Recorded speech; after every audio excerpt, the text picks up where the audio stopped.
Fridays, till Monday to Friday we have classes. Saturdays are not exactly half day, but we don't have as many classes. We have much less classes, but it's interesting because Saturdays we have club days. So we have like 4 different clubs, so people go and do club work, indulge in activities. It's fun. What did you do on Saturday? I went to Gandhinagar. I was watching a program on television about Vishwanathan Anand, who was talking about how he got into chess. Did you start at a very early age? Not early age, student life, and he was telling about like how his teacher used to inspire him, how his family supported him. It was interesting. We should see that. Okay, I'll try. Celebrities. We read about them in the papers, in the magazines, we watch them on television all the time. But very few of us are aware of their rise to fame. These stories are never told. Stories of struggle, stories of hard work, stories of perseverance, of ordinary people who work their way up to the ladder of success to achieve world-class fame. Today, we track such a success journey of a celebrated dancer, choreographer, as well as a social activist, Srimati Mrinalini Sarabhai.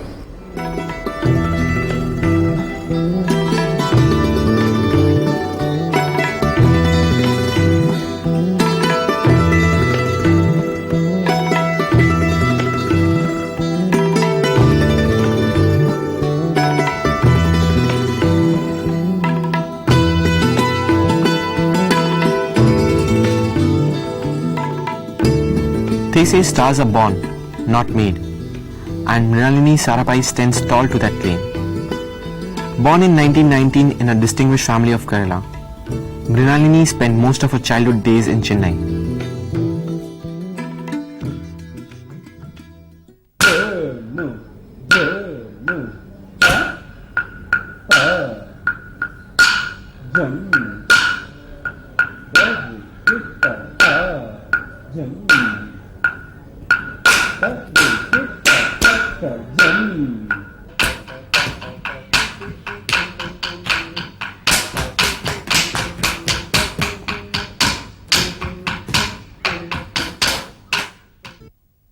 Her mother and advocate father Dr. Swaminathan strived to provide Mrinalini, her sister now Captain Lakshmi Saigal, and their 2 brothers the best upbringing they could. It was thus at a prestigious convent in Chennai, which Mrinalini attended till the age of 12, that she learned her first lessons in life. Now, what are your earliest memories of school? The first thought that comes to your mind when you hear the word school? I think I don't really like that word, because I think school for me was not a very happy event as such. It always meant too much discipline. Today, fortunately, schools are much better. I mean, what are the earliest memories you have of school? I don't really have many memories except that I went to school when I was little, about 12, to Switzerland. Okay. And there the teaching was not as important as the sports and the dancing and the skiing and the mountains. So it was a very different experience. I was the only Indian in the whole school. And so I had to establish my identity very early on. But though I didn't like the discipline, looking back now, I think that my love of nature and all that grew up, or rather matured at that time. Why did you choose to go to Switzerland to complete your studies? No, going to Switzerland was a problem that I was suspected of having TB. Okay. And so my mother sent me. But early years, I was always quite happy in school. I was in a convent and the nuns were very good to me. Okay. And then I think I enjoyed it because of reading books, which is my great love in life. And I think altogether I really can't say that I had an unhappy school training, because they were very good to me since I was small. And even in Switzerland, though I didn't like the discipline of study, because I was a different kind of person, I think people spoiled me a little bit. We went by car. We had one of the first cars. We went by car. My driver was very nice. I've always had nice drivers for the car. Important. So in and they were school, part of the family. Yeah, I mean, at that time, I'm sure it was like, a status symbol to go in a chauffeur-driven car. So didn't that ignite some sort of jealousy in other girls, or, I mean, how was it in school? I never had that jealousy. We were all such good friends. Okay. All this has come now. I think there's so much on the TV and so on that it spoils relationships. Because at that time I don't even remember anyone. I mean, we used to have small fights in school about books and all that, but I don't remember any. I think jealousy came much later when I started to become famous. Do you have a lot of friends in school? So I always had friends, and I always used to do more drama than dancing. You know, with my friends, I always would organize dramas. I love dramas. So that was great fun. And are you still in touch with those old friends of yours, school friends? But many of them are not there anymore. Okay. And those who are, I am in touch with. Yeah. Are they still your closest of friends? Those old What is friends? closeness? I've been away so long from different places. I've traveled so much. So my friends are all over the world. And which used to be your favorite subject in school? History and drama. History and drama. Oh, so you used to be taught drama at the time. Yes. We were taught drama in school in Switzerland. In fact, we had a very good drama teacher, and she used to make us do plays in the classroom. I used to do Shakespeare and Bernard Shaw and so on, just in the classroom. And then we used to have our school drama group as they have here. Any favorite teacher you remember? Used to encourage you, or used to have long conversations with? There's always one favorite teacher in school. We had a nice teacher called Miss Hawtrey, who the one I said taught drama. Okay. She was the sister of a very famous actor, I never met him, called Charles Hawtrey. So she was always very dramatic in what she said. The other girls hated her because she was very strict. So somehow she and I had a lot in common. I think perhaps our love for Shakespeare and our love for words and literature. So she and I used to talk a lot. At that time there were not so many co-ed schools, at least I don't remember many. So convent schools were like the most prestigious one could Yes, be. exactly. And in Switzerland also it was a girls' school, but not a boys' school. I was always a leader in school, all for mischief. We used to have midnight treats and all. There's an author called Angela Brazil at that time, like your Enid Blyton. So we used to follow all her things. I was often caught and punished in school for midnight feasts and mischief and all that. I was very, very mischievous. Out of Melody Towers and Yeah. Okay. And so I used to be inspired by these sort of things. I used to be very active in everything that was happening in the school. So in that way I was one of the star pupils in dance, then gymnastics. I was very good at gym also. Being part of dance in a way, I know you're a role model for many Indian women. I mean, who used to be your role model in your school days, early childhood? I don't think I had any role model as such. I used to look on film stars as my Greta. Favorite film star, favorite film? I think people like Greta Garbo and Katharine Hepburn. These were stars that I liked. Then I liked a lot of men stars, of course. And Tiran Par, I don't think you're probably too young to know. He was a wonderful, very handsome star. And, I used to collect all his pictures when I was small. When we were small, there was a cinema folder always given to you at the cinema. It's not anymore. Not at all. And I used to collect all those folders. And Tiran Par was one of my heroes.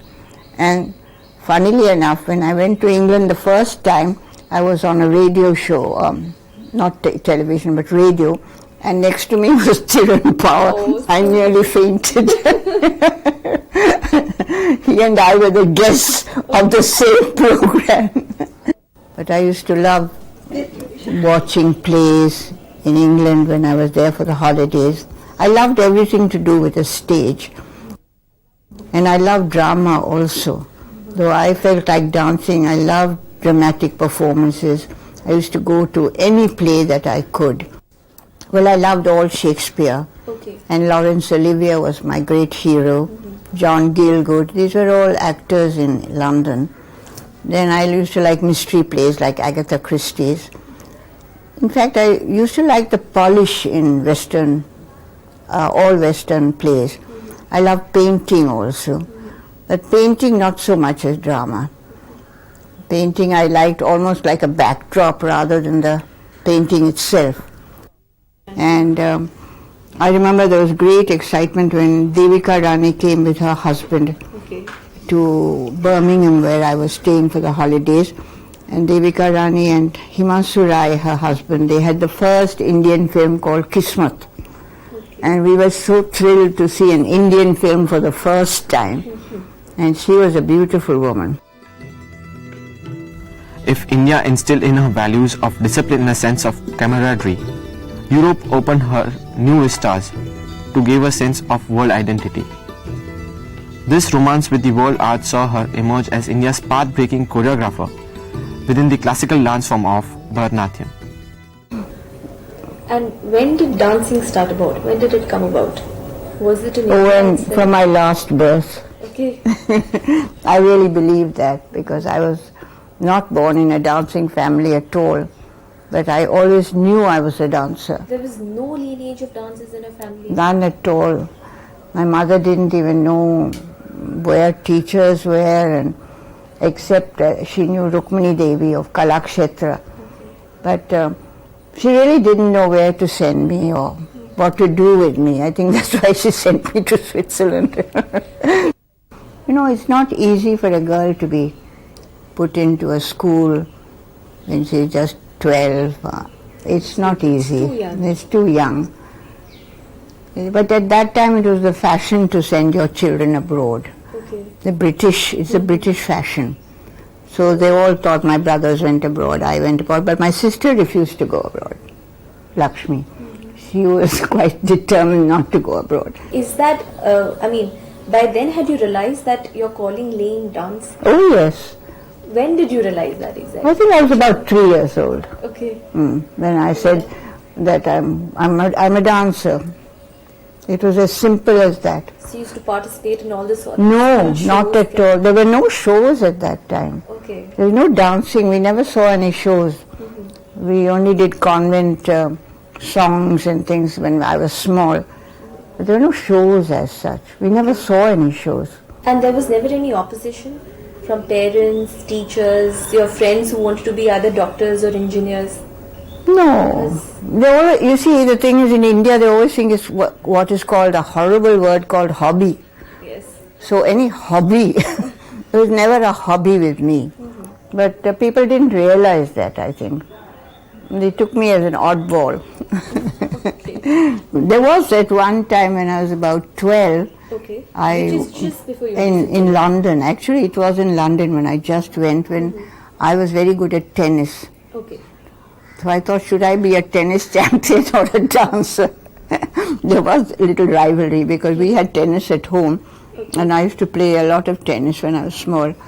There was a bit of a, because the coach in London, I had a coach just for fun. He said, I'll make her a Wimbledon champion. So there was a little bit of this. But I continued my tennis even when I came back to India. I played tennis a lot. So what is tennis's loss is dance's gain. Yeah, that's right. Who knows, tennis might have gained. Absolutely. I watch Wimbledon constantly.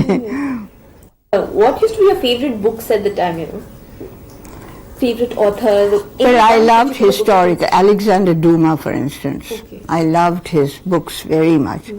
And I used to read his books. All adventure books I liked very much. And romance came much later.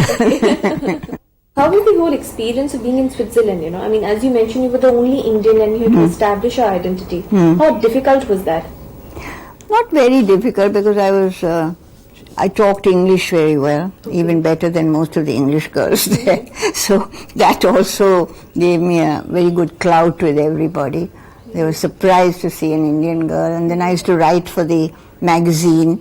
That also made me quite popular. Then I was a very good skier, tennis, netball, you call it basketball now. So sports was really what I loved. And it didn't matter that I was not good at mathematics and physics. That didn't count very much.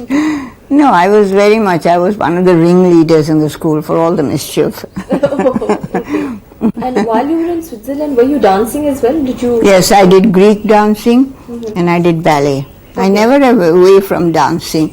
There my ballet teacher also liked me very much and gave me all the leading roles, and because any dance I would take to.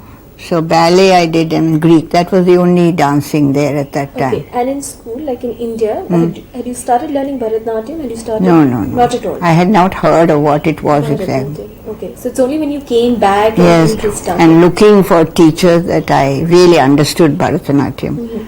You was putting up in a hostel in Switzerland? Yes, in the school. In the school? Yes, it So was a how school. was that? That was nice. I didn't like it, but it was all right. Yeah. The food was not bad, but it was very English. I missed India really. I missed the country. I missed so many things. You know, it's not easy for a girl to be put into a school when she's just 12, because now there are so many Indians abroad. At that time there were hardly any Indians. It never crossed your mind to stay abroad and, take up something there, maybe in theatre, painting? No, because dance was my life even then, so I never wanted to stay on. They all asked me so many times whether I do something there, but I never felt like it. I'm very Indian that way. Even the beauty of Swiss Alps could not persuade the woman who was to gain international fame to stay back amidst its beautiful land. Switzerland was enchanting but never home. After 2.5 years away from home, Mrinalini could no more resist the beckoning of the country land. She promptly returned to pursue her heart's desire, a passion which led her all the way to top.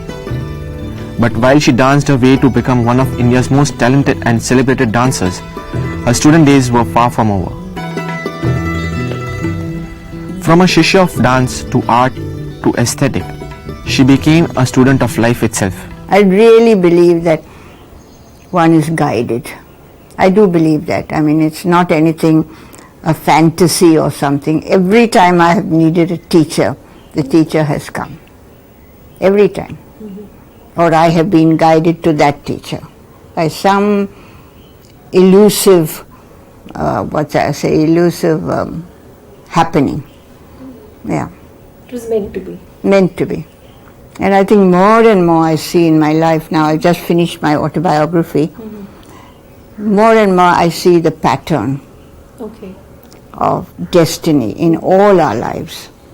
I have seen more and more that I think what you are meant to do in life, you will do.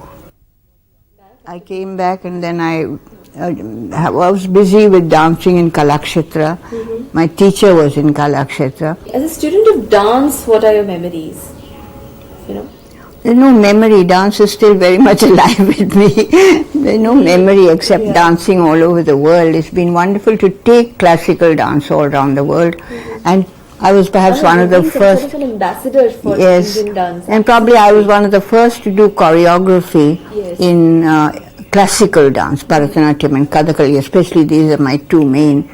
And I think that is what I had a great breakthrough, that I wanted to always, even today I love creating new dance forms, but with classical training. That's the great difference. You were never just content with dancing or learning somebody else's step. You had to create. I did, always. Even with my teachers I would start creating and they would appreciate it. Even when I was learning with the guru, I would say this step is better than this step. And done this way is better. And the gurus, I don't know, there must have been something that they saw in me. Yes, absolutely. That they would allow me to talk to them and tell them what I wanted. What was the biggest hurdle at those years? The biggest hurdle was my appearance, because I was everything opposite of what a beautiful Indian girl should be. I was not fair and lovely. I was thin. Everyone is round and fat and fair. I was very dark comparatively. And so everything was against me that way, Did it ever sort of bring your morale down to think that maybe I don't look like, conventional dancer? Did you give it a lot of thought? I did give it a lot of thought, but it never stopped me dancing. Yes, that never stopped me. In Europe, they think me beautiful. And my sister Lakshmi was very fat. And I was very thin. And my mother used to scold me because I was so thin. But I had never eaten much and I've never had that capacity for food. Food has never mattered to me. So, was there any sibling rivalry? How were things at home? When you were like, no, only my sister was at home. She was much older than me. There was a gap that she was older when I was very young. Okay. And my brothers were in Europe all the time, in England. So I hardly saw them. Okay. So it was only Lakshmi and I at home. And Lakshmi was older. I mean, you know, at that age, when somebody's in college and you're still in school, it's a lot of difference. So there wasn't any rivalry. Ma'am, what role did your parents play in your upbringing, especially your father?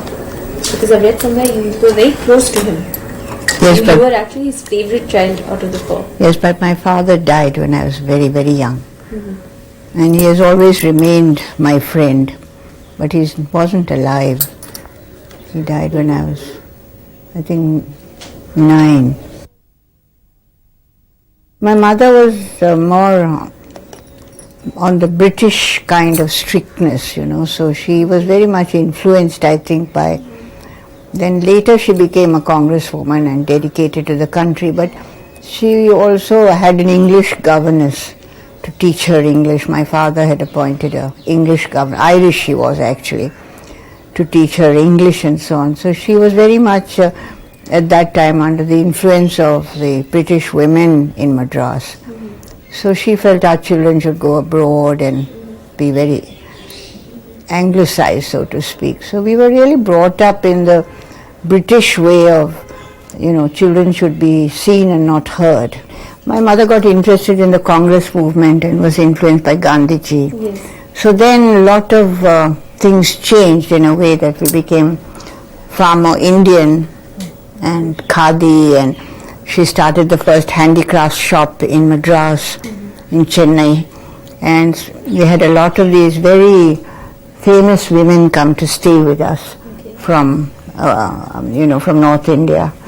So that way we were brought up with a lot of intellectuals around, the women who came, the Harindranath Chattopadhyay family, Sarojini Naidu, they were all part of our...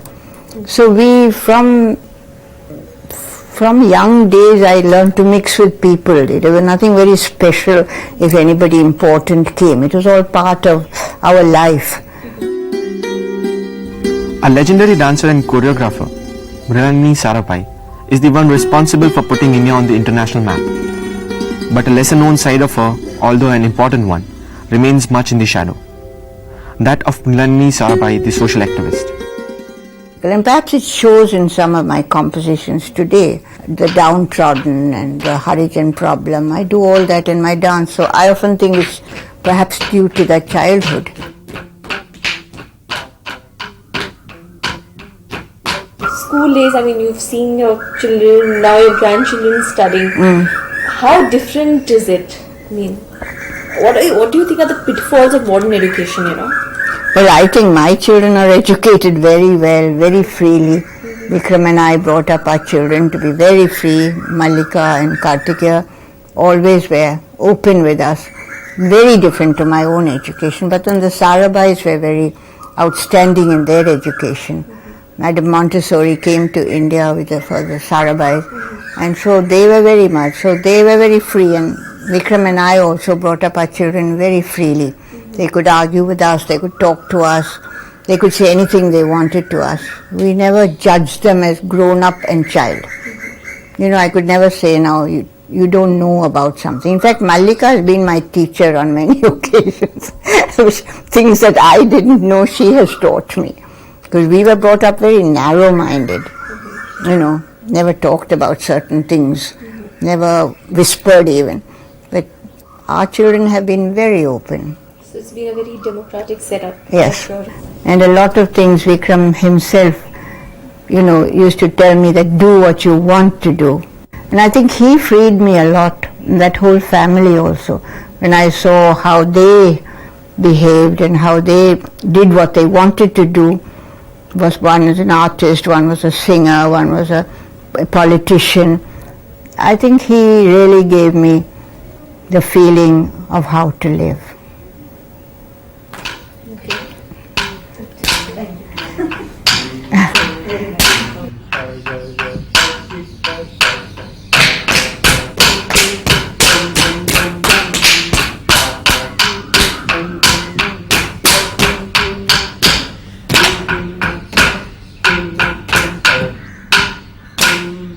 And that was Srimati Mrinalini Sarabhai reminiscing about her lovely school days.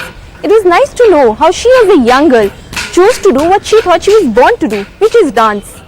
And with that dance, she was not only content seeking personal fame, but she used that very dance form to spread the message of non-violence and peace. Today, we hope you are as inspired by her life and actions as we are.